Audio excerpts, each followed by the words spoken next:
The night Beatrice sold her last goat, she did not cry. She had spent her tears 2 years before when her husband died and left her with red earth, an empty compound, and a 17-year-old daughter who deserved more than both. The money from the goat was not enough. It was everything she had. She traveled 4 hours to her sister's Salome's city apartment and pushed the one purse across the kitchen table. Rachel had passed her exams. There was nothing back home for a bright girl. Salome covered her sister's trembling hands and said Rachel was her daughter too, to send her that she would take care of everything. The relief on Beatrice's face was so complete, it was almost painful to witness. She did not see what the moment held underneath. The instant her eyes closed in gratitude, something shifted in Salome's expression. The warmth receding like a tide, leaving behind something flat and calculating. That was the last promise Salome would ever keep. Rachel arrived on a Tuesday in August with 1 bag, 2 plates, and enough hope to fill the entire motor park she stepped into. She stood in the middle of it all, turning in a slow circle with her face wide open. She believed she had arrived at the beginning of her life. She had actually arrived at the beginning of her suffering. Salome's house had tiled floors, a television, a refrigerator humming in the kitchen. Rachel stood in the doorway trying not to let her amazement show. Sandra, Salome's daughter, made sure she knew anyway. Standing at the top of the stairs, Sandra looked down at Rachel's 2 plates, her single bag, her wrapper-style dress, and said welcome in a voice that meant the opposite. That night, Rachel lay on a mat in the storage room, a thin window facing a wall, and looked at her mother's photograph for a long time before whispering good night to it like a prayer. She was still hopeful then. Hope was the most dangerous thing she had brought from the village. The school enrollment never came. What came instead, 2 months after Rachel arrived, was a wooden tray. Salome set it on the kitchen table and told her to take it to the junction, sell everything before afternoon and bring the money back. When Rachel asked about school, Salome said this was how she paid for it and left for work. Rachel carried the tray to the junction and sat in the August heat to sell.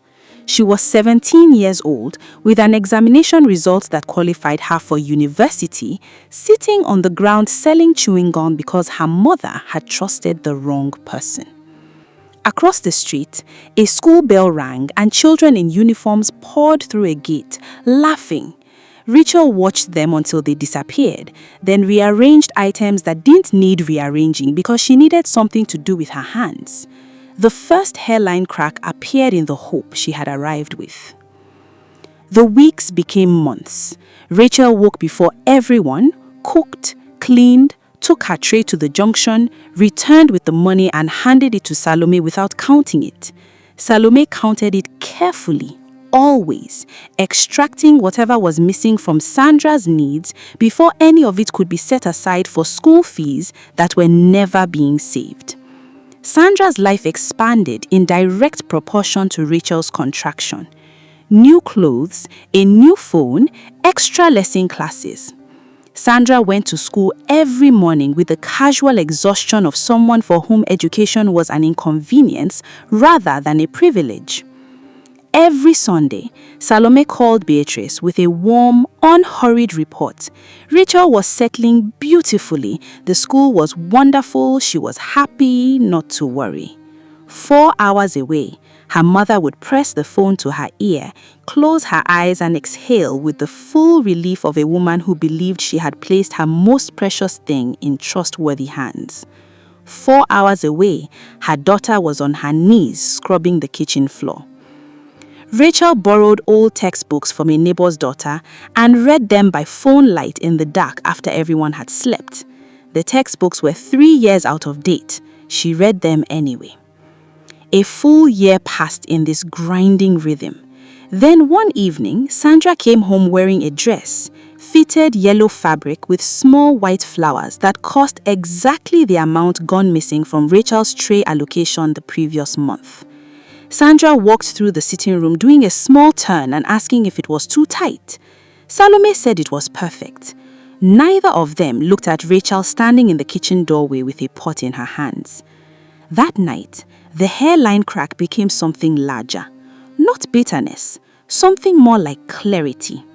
A quiet, clear-eyed understanding of exactly what was happening to her, who was doing it, and what it would cost her to stay silent.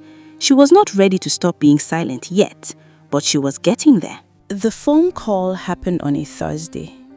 Mama Chuma, a woman at the junction with a mobile phone and a kind face, let Rachel borrow it to talk to her mother, since Salome wouldn't let her have a private discussion with her mother all this while, so she can be aware all she had been telling her was a lie. She had meant to say something ordinary, something safe. What came out instead was silence, and then a breath that said everything. Beatrice heard it and told her daughter to talk. And Rachel, checking over her shoulder every few seconds with the battery indicator already blinking red, told her everything. The storage room, the tray, the junction, the school fees that had become Sandra's clothes and school fees. The battery died mid-call. 4 hours away in the village, Beatrice's legs simply stopped walking. She sat on the floor of her compound and put the information together piece by piece with the slow and terrible thoroughness of a woman completing a calculation she already knows the answer to. The school that was wonderful, the daughter settling beautifully, the one purse she had pushed across the table to cater for Rachel and had been diverted. She felt something inside her begin to give way. Not dramatically, not loudly, but the way old walls give way, quietly from the inside. Beatrice died 6 weeks later. The doctors called it cardiac failure. Rachel would always know the real name for it. Salome came to the junction to find Rachel wearing an expression Rachel would spend years trying to decode. Not grief exactly, but inconvenience wearing grief's costume. Rachel borrowed transport money from Mama Chioma and buried her mother in the red earth of the village compound with a handful of neighbors. She stood at the grave long after everyone had drifted away. She did not cry, but she spoke quietly, just for the grave, and promised her mother she was going to be all right. She meant it when she said it. She returned to the city because there was nowhere else to go. The morning after she came back, Salome appeared in the storage room doorway and told her, in the same even voice she used for everything, that Rachel had killed her mother. That if she had kept her mouth closed, Beatrice would still be alive. Then she left.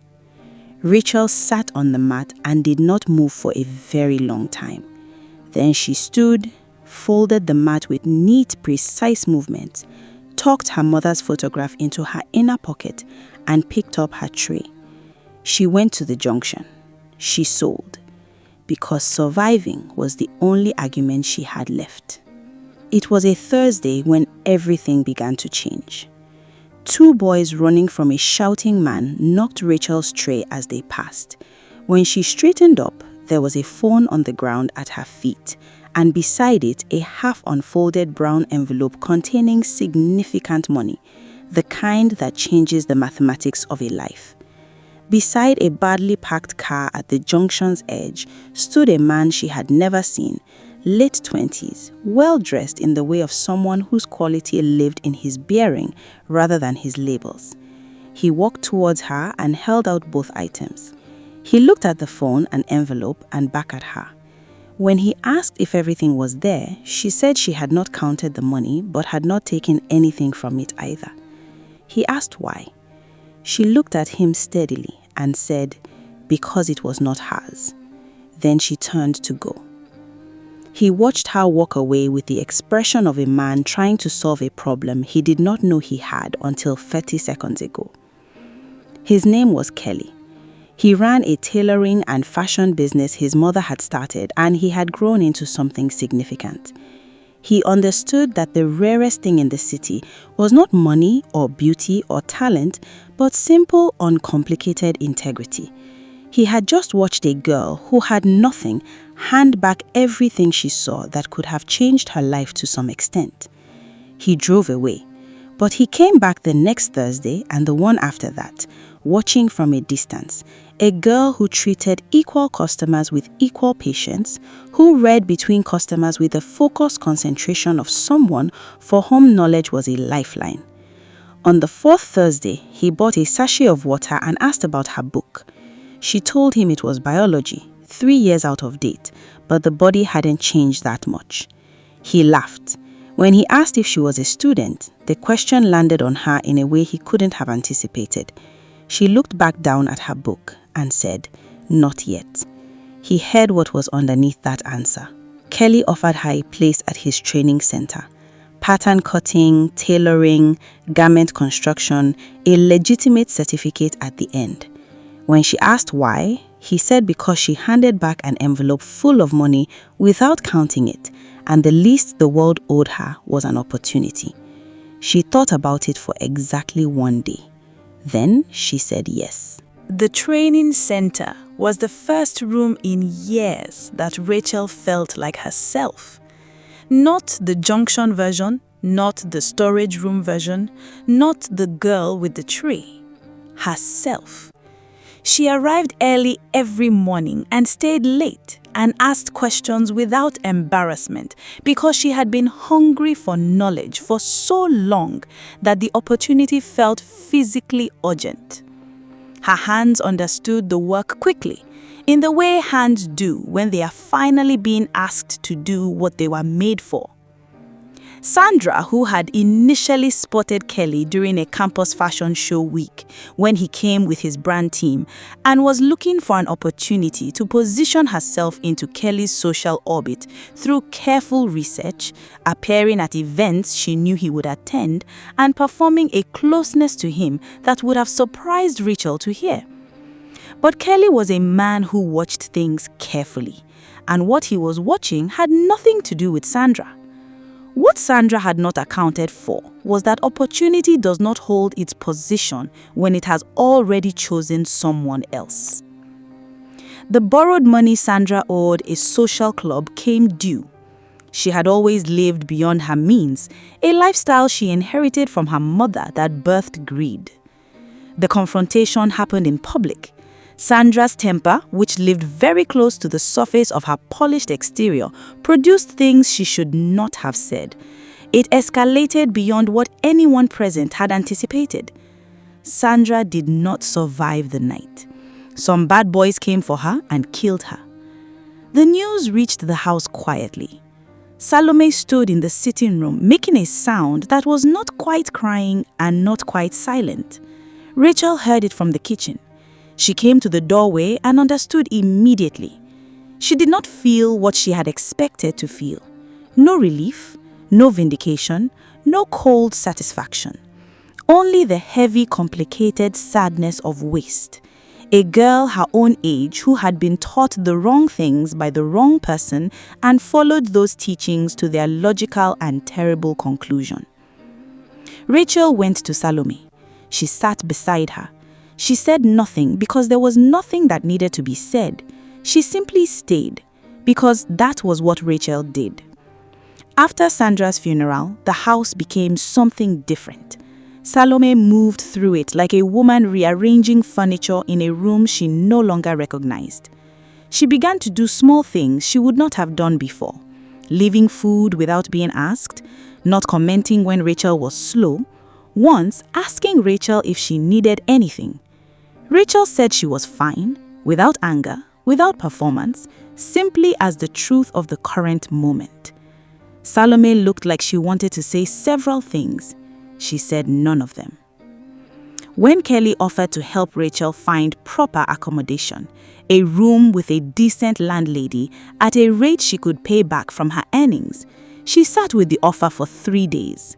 Then she packed her single bag, folded the mat for the last time, and stood in the storage room doorway, looking at the space she had been given in this house. The thin window facing another wall, the floor she had slept on.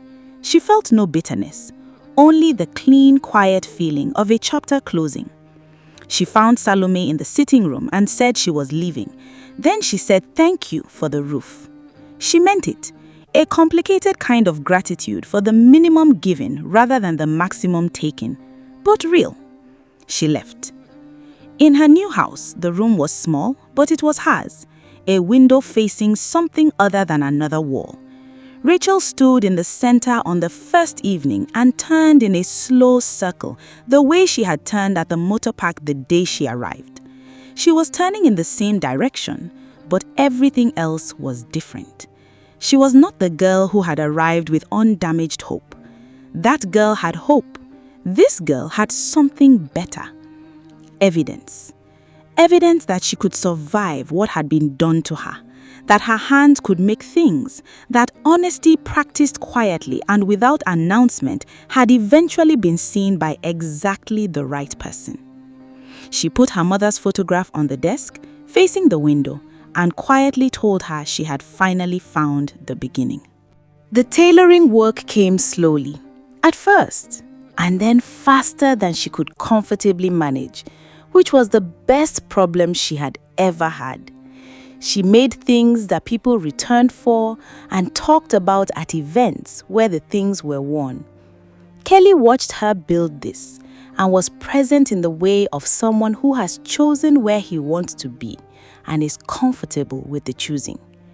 Rachel watched him watch and was comfortable with it in a way she had not anticipated being comfortable with anything for a very long time.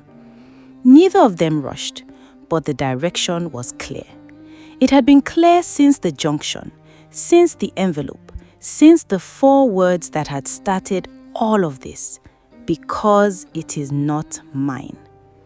She was standing before a long mirror in her workshop 2 days before the wedding, when she heard the door.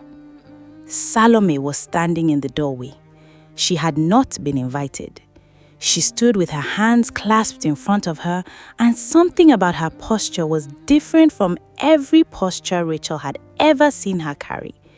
She looked smaller, not in size, but in the way people look smaller when the thing that was making them large has been removed.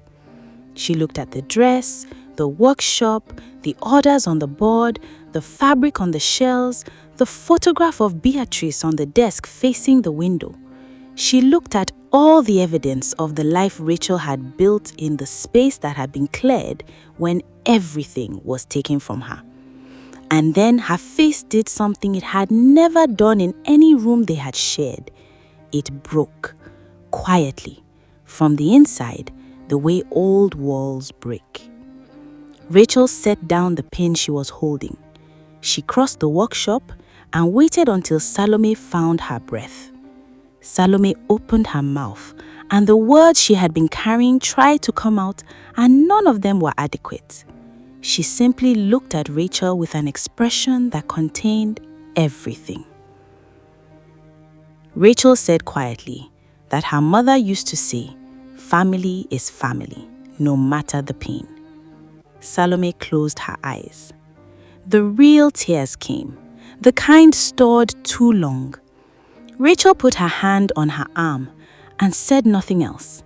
She had already decided to carry the weight of what had been done differently, not to let it occupy the center anymore, but to move it to the edges where it belonged and build something in the space it left behind. The wedding was on a Saturday. The light was golden. Kelly stood at the end of the aisle and watched Rachel walk toward him with the expression of a man who made one good decision at a junction one Thursday afternoon and had been grateful for it every day since. Rachel walked the aisle alone. There was no father to bring her, no mother, but she carried them both, the worn purse, the red earth compound, the last goat, the borrowed phone battery dying mid-call, the dress made with her own hands. Beatrice sold her last goat for a future her daughter deserved. She did not live to see it, but on a golden Saturday afternoon, in a dress her daughter had made, the future arrived anyway. It always does, for the ones honest enough to deserve it and brave enough to survive the wait. Thanks for listening and watching. Subscribe to this channel for more stories like this, and let us know your thoughts in the comment section about this story. Have a great day.